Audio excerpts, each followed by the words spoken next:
Dans ce podcast, je réalise une sorte de mode d'emploi de Ponge, parce qu'on le considère souvent comme un poète difficile. Mais il faut surtout le voir comme un poète original. Ces 12 thèmes sont autant de clés pour le comprendre. Le synopsis de l'œuvre, La rage de l'expression, et mes explications de textes linéaires des principaux poèmes du recueil se trouvent sur mon site www.mediaclasse.fr. Francis Ponge est d'abord tout simplement en réaction à l'égard des excès de la poésie qui a dominé le 19e siècle. C'est le point de départ de sa démarche poétique, le rejet de la tradition lyrique. Commençons par un rapide rappel sur la poésie lyrique. C'est une expression musicale de la douleur du poète, à la première personne. Le poète lyrique chante l'amour, le passage du temps, la nature. Les méditations poétiques de Lamartine, par exemple. Ô temps, suspends ton vol, et vous, heureux propice, suspendez votre cours. Laissez-nous savourer les rapides délices des plus beaux de nos jours. Mais Ponge trouve ce souci de musicalité excessif. Il le qualifie avec humour de ronron poétique. Peu m'importe après cela que l'on veuille nommer poème ce qui va en résulter. Quant à moi, le moindre soupçon de ronron poétique m'avertit seulement que je rentre dans le manège et provoque mon coup de rein pour en sortir. Ainsi, Francis Ponge est notamment très sévère à l'égard de la poésie romantique qu'il qualifie de mouchoir. Poésie considérée comme une effusion simplement subjective. Je pleure dans mon mouchoir, et puis je publie ce mouchoir, et voilà une page de poésie. En réaction, il décide pour sa part de rendre compte de choses anodines et ordinaires. Pour cela, il part à la recherche d'un langage nouveau, capable d'approcher son projet avec plus d'authenticité, en évacuant les états d'âme du poète. C'est le début d'une véritable crise du langage. Cette crise du langage est présente très tôt dans le parcours de Francis Ponge. Élève brillant, il est pourtant frappé de mutisme lors d'oraux importants. Il sent que les mots usés ne peuvent plus saisir le réel. La grandiloquence menace les choses. Et ainsi, il écrit dans Le Parti pris des choses en 1942 des poèmes en prose sur des choses ordinaires, le pain ou le cajot, le galet. C'est une première étape, mettre en avant des objets poétiques humbles et inhabituels. Ce recueil le fait connaître, mais bientôt, la forme close du poème en prose ne le satisfait plus. Il relance alors sa recherche. Il décide d'y intégrer son processus créatif. Il rassemble ses notes et ses carnets dans un véritable journal poétique. C'est cela qui donnera notre recueil, La rage de l'expression, qui paraît en 1952. Cette fois-ci, l'innovation ne vient plus du choix des objets, mais de la forme même des textes. Ponge précise par exemple que le mimosa en soi ne l'inspire pas. Les mots lui échappent. Il fait alors un détour par le théâtre italien, qui privilégie les gestes et le comique de situation, plus efficace qu'une longue description. Sur fond d'azur, le voici, personnage de la comédie italienne, dans son costume à pois jaunes, le mimosa. Cette fleur aux pompons jaunes évoque des poussins. Et alors leur piaillement devient un alexandrin qui brise la syntaxe et le ronron poétique. Écoutez ce que ça donne. Floribonds odorants à des courages plumes, ils piaillent d'or les glorieux poussins. On voit bien avec ces exemples comment le langage en crise fait émerger chez Ponge des images et des formes nouvelles. Il s'acharne à trouver l'expression juste. Mais alors pourquoi qualifier cette démarche de rage ? Pour répondre à cette question, je propose qu'on ouvre le littré avec Ponge. On y trouve 4 définitions pour la rage. D'abord la maladie, le chien a la rage. Ensuite la douleur, une rage de dents. Chez Ponge, ces connotations sont bien présentes. La recherche du mot juste peut devenir maladive et douloureuse. Mais la 3e définition du littré est plus éclairante. La rage, c'est un violent transport de colère, de dépit. Chez Ponge, la difficulté de l'expression provoque parfois cet état émotionnel chez le poète obstiné. Ces œillets défient le langage. Je n'aurai de cesse avant d'avoir assemblé quelques mots desquels l'on doit s'écrier. C'est de quelque chose comme un œillet qu'il s'agit. Pour moi, c'est un engagement, une colère, une affaire d'amour-propre et voilà tout. Cette rage se voit d'ailleurs très bien dans ses manuscrits, dont certains passages sont raturés, entourés, mis en gras, etc. Enfin, regardons la 4e définition du littré. La rage est un goût excessif, un penchant outré. On retrouve parfaitement cela dans les berges de la Loire. Faire un poème ou rendre compte d'une chose, c'est le second terme de l'alternative, que mon goût, un goût violent des choses et des progrès de l'esprit, sans hésitation, me fait choisir. Ponge va si loin dans cette démarche qu'il considère que si le poème s'éloigne de l'objet, ce dernier a le droit de s'en plaindre. Reconnaître le plus grand droit de l'objet, son droit imprescriptible, opposable à tout poème, aucun poème n'étant jamais sans appel de la part de l'objet du poème. Voilà pourquoi, dans le parti pris des choses, on peut dire que ce sont les choses qui prennent parti, le parti pris des choses. Et de la même manière, dans la rage de l'expression, c'est l'expression qui est prise de rage face à l'objet qui la menace. Il s'agit au coin de ce bois bien moins de la naissance d'un poème que d'une tentative, bien loin d'être réussie, d'assassinat d'un poème par son objet. Cette rage, qu'il faut bien distinguer de l'inspiration romantique, serait en fait plus proche de la furore antique, du poète latin au service de sa muse, et aussi du souci de clarté des poètes classiques. Ponge rend souvent hommage au grand poète latin Lucrèce, qui a écrit un long poème en prose appelé « De la nature des choses », des Rerum Natura. Comme lui, Ponge veut ramener à la matérialité des choses. Ainsi donc, si ridiculement prétentieux qu'il puisse paraître, voici quel est à peu près mon dessein. Je voudrais écrire une sorte de De Natura Rerum. Ainsi Ponge fait souvent référence à l'Antiquité. Par exemple, dans ses notes prises pour un oiseau, il évoque divers oiseaux mythologiques. J'aperçois les vautours de Prométhée qui me font signe, le signe de Léda. Merci bien, je n'en ai que faire. Somme toute, ce que je décris est surtout le moineau, le perdreau, l'hirondelle, le pigeon. Quand il fait référence à la mythologie, c'est donc surtout pour affirmer qu'il préfère les oiseaux réels. C'est intéressant, parce qu'il rejoint alors le fabuliste et le naturaliste au sens du XVIIe siècle, celui dont c'est le métier d'observer les animaux. Qu'entends-tu par métier poétique ? Je suis de plus en plus convaincu que mon affaire est plus scientifique que poétique. Il s'agit d'aboutir à des formules claires, patience et longueur de temps, etc. Ce n'est pas un hasard s'il cite justement le lion et le rat de La Fontaine ici. Patience et longueur de temps font plus que force ni que rage. Il a évacué la rage avec son etc. Peut-être pour mieux nous faire comprendre que les valeurs classiques de patience et de clarté constituent justement sa rage de l'expression. En parlant de métier poétique, Ponge fait aussi référence à la poétique de Boileau, pour qui le poète est plus un artisan qu'un génie inspiré. Hâtez-vous lentement et sans perdre courage, 20 fois sur le métier remettez votre ouvrage. Ça, ce sont 2 vers de l'art poétique de Boileau. Ponge emprunte donc au classicisme du XVIIe siècle, mais aussi aux Lumières du XVIIIe siècle. Il fait par exemple allusion à Voltaire quand il se donne un but particulièrement élevé. Il s'agit de militer activement, modestement mais efficacement, pour les Lumières et contre l'obscurantisme. Mais chez Ponge, les hautes aspirations du classicisme et des Lumières constituent un idéal qui n'est jamais atteint. Les textes sont sans cesse rectifiés pour nous montrer une véritable conquête de l'expression juste. Francis Ponge s'appuie souvent sur le célèbre dictionnaire Littré pour lancer sa réflexion. Par exemple, dans Notes pour un oiseau, il en recopie des passages entiers. Que dit Littré de l'oiseau ? Allons-y voir. Un effort. Oiseau. Oh, impossible à recopier, il y en a 3 colonnes. Mais la définition du Littré n'est qu'un point de départ, qui permet ensuite de construire des associations d'idées.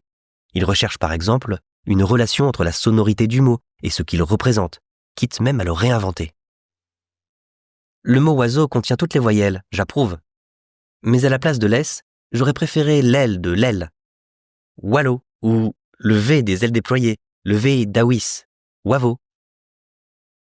Ce phénomène, associer la forme d'un mot à ce qu'il désigne, on appelle ça le cratilisme. Dans un dialogue de Platon, un certain Cratyle défend l'idée que les noms découlent des choses qu'ils désignent de manière naturelle. Pour Ponge, ce rapport entre le mot et la chose est éclairant, mais n'a rien de naturel. Au contraire, il faut un travail acharné pour le trouver.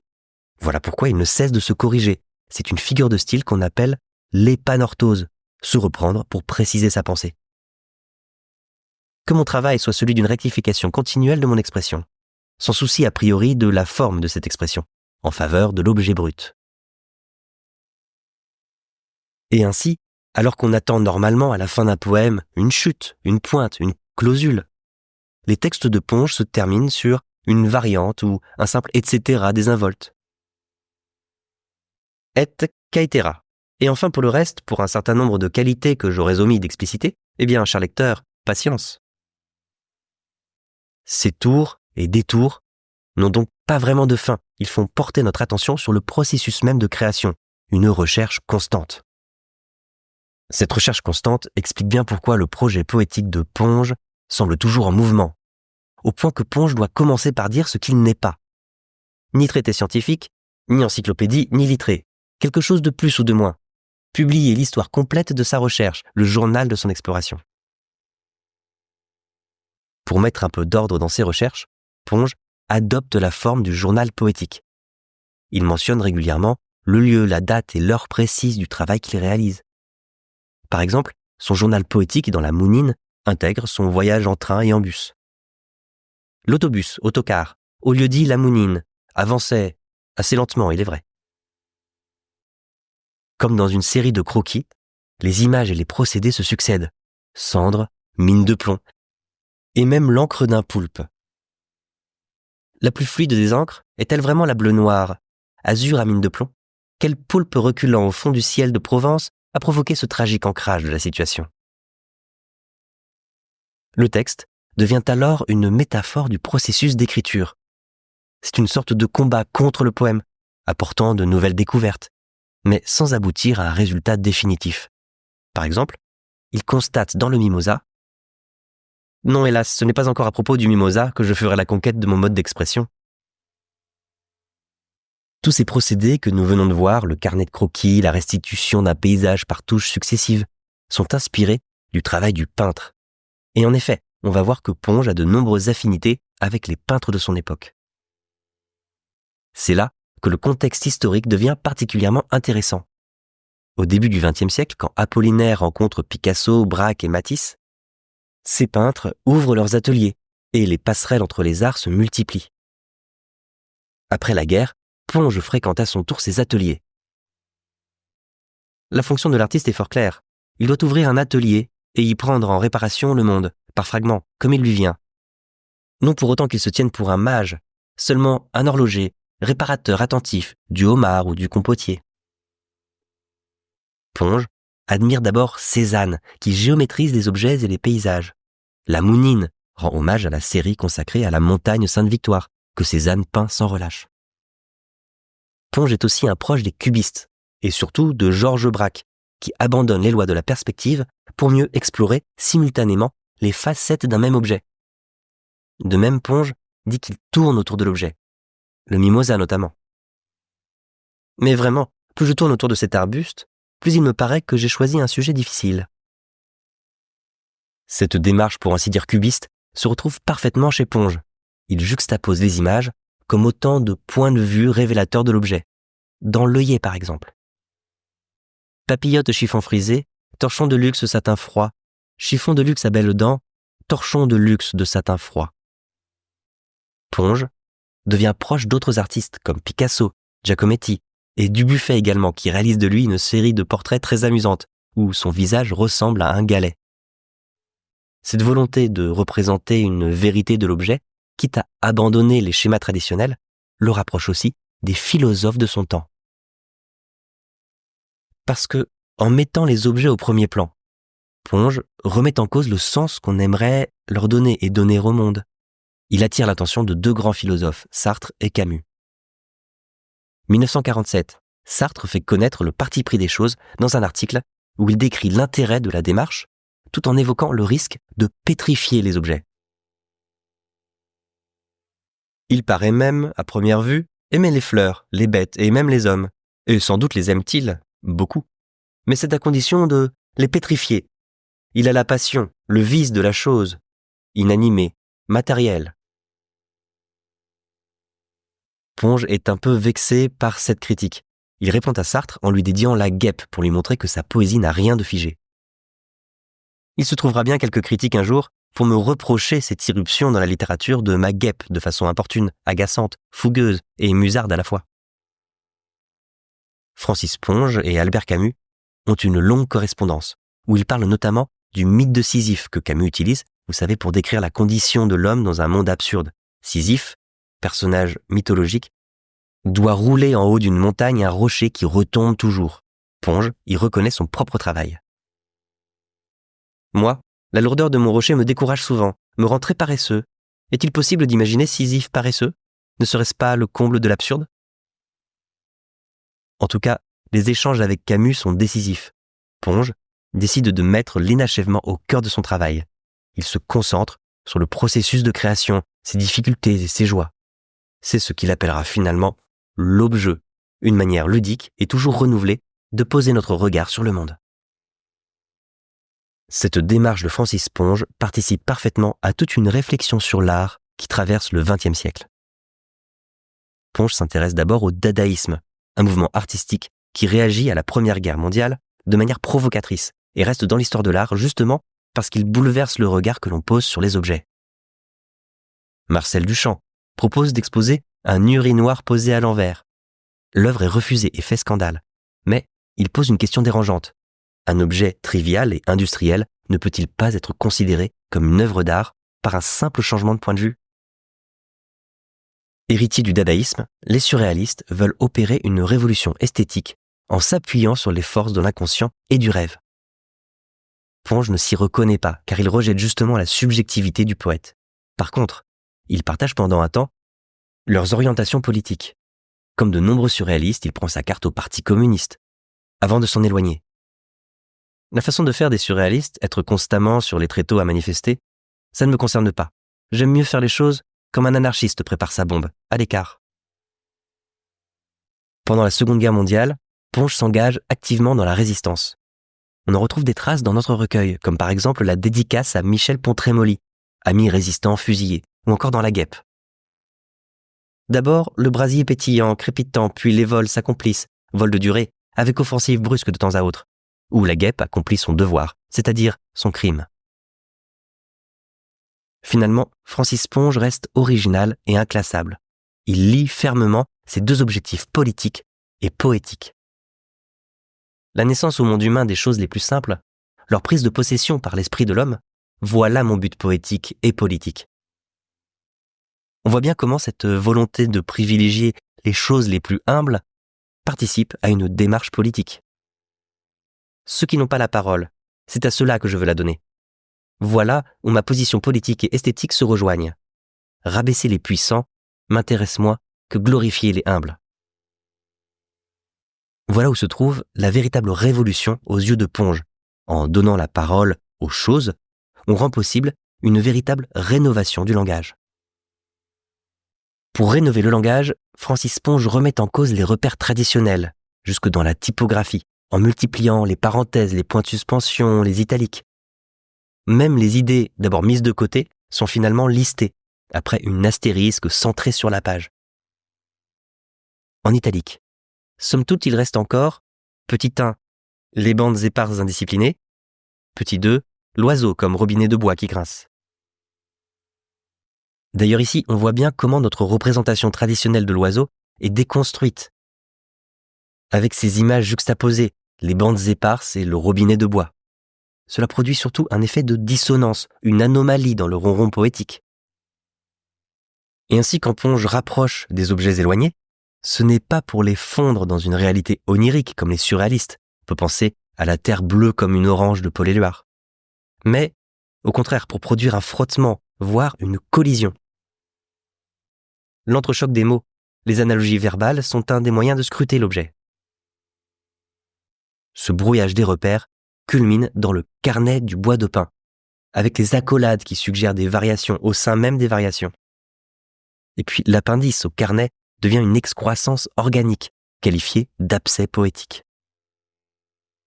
Cette naissance d'image est comparée à une floraison qui produit ensuite des fruits, c'est-à-dire des interprétations. C'est la métaphore qu'on trouve dans le mimosa. La floraison est une valeur esthétique, la fructification une valeur morale, l'une précède l'autre. Cette démarche donne un rôle très particulier au poète. Ce n'est plus le génie inspiré qui exprime des émotions personnelles et subjectives. Il se rapproche d'un jardinier qui aide les plantes à pousser par elles-mêmes, ou d'un scientifique qui met à jour les phénomènes au cœur de son objet d'étude. Donc Francis Ponge rejette le nom de poète, un nom qui s'est chargé au fil des siècles de fonctions variées, prophète, prométhéen, voyant. Et dans son échange avec son ami Gabriel Audisio, qu'il rapporte dans l'Amounine qui lui est dédicacé, Ponge affirme « Oui, je me veux moins poète que savant. » On peut se dire alors que c'est un curieux savant. Il confond par exemple l'abeille et la guêpe, car c'est bien l'abeille qui perd son dard et non la guêpe. Qu'est-ce qu'on me dit? Qu'elle laisse son dard dans sa victime et qu'elle en meurt? Il lui faut donc plutôt éviter tout contact. Mais cela s'explique, parce qu'il n'est pas entomologiste, non. Sa science à lui consiste à trouver l'expression capable de revivifier la langue et de rendre compte d'une impression exacte. Je désire moins aboutir à un poème qu'à une formule, qu'à l'éclaircissement d'impressions. S'il est possible de fonder une science dont la matière serait les impressions esthétiques, je veux être l'homme de cette science. On comprend donc que son domaine scientifique n'est pas tant l'étude d'un objet que le langage lui-même, la poétique au sens de son origine grecque, créer, fabriquer. En donnant la parole aux objets, il leur donne la possibilité de se nommer eux-mêmes et donc d'une certaine manière de se recréer. Pour mieux s'effacer devant l'objet et pour mieux réhabiliter ces choses qui n'ont pas la parole, Ponge va donc choisir des objets anodins qui ne l'inspirent pas. Il l'explique d'ailleurs dans l'œillet. Je choisis comme sujet des objets les plus indifférents possibles, où il m'apparaît que la nécessité d'expression se trouve dans le mutisme de l'objet. Il pense même que chaque objet possède en soi ses propres règles poétiques. Voilà ce qui explique le titre final de ce poème, Rhétorique résolue de l'œillet. Est-ce que Ponge pense que son but est atteignable? Il tend en tout cas à rénover le monde à travers ce que les anciens Grecs appelaient le logos, la parole, la raison qui dit le monde. Ponge part de l'idée qu'on ne peut appréhender le monde qu'à travers les concepts issus de notre langage. Et donc changer notre langage, c'est aussi quelque part changer le monde. Nous ferons des pas merveilleux. L'homme fera des pas merveilleux s'il redescend aux choses et s'applique à les étudier et les exprimer. Mais il faut en même temps qu'il les refasse dans le logos à partir des matériaux du logos, c'est-à-dire de la parole. L'homme fera des pas merveilleux. Francis Ponge nous annonce là un objectif particulièrement élevé, un nouvel humanisme dont la clé serait le langage poétique. Je me fais tirer par les objets hors du vieil humanisme, hors de l'homme actuel et en avant de lui. J'ajoute à l'homme des nouvelles qualités que je nomme. Francis Ponge affirme régulièrement que ce sujet est grave, important, et qu'il faut le prendre au sérieux. Ce qui importe chez moi, c'est le sérieux avec lequel j'approche de l'objet et l'exactitude de l'expression. Mais par ailleurs, il fait preuve d'humour et d'un certain goût du jeu, comme si l'excès même de la gravité de sa mission ne pouvait se résoudre qu'avec une certaine désinvolture. Ex-martyr du langage, on me permettra de ne le prendre plus toujours au sérieux.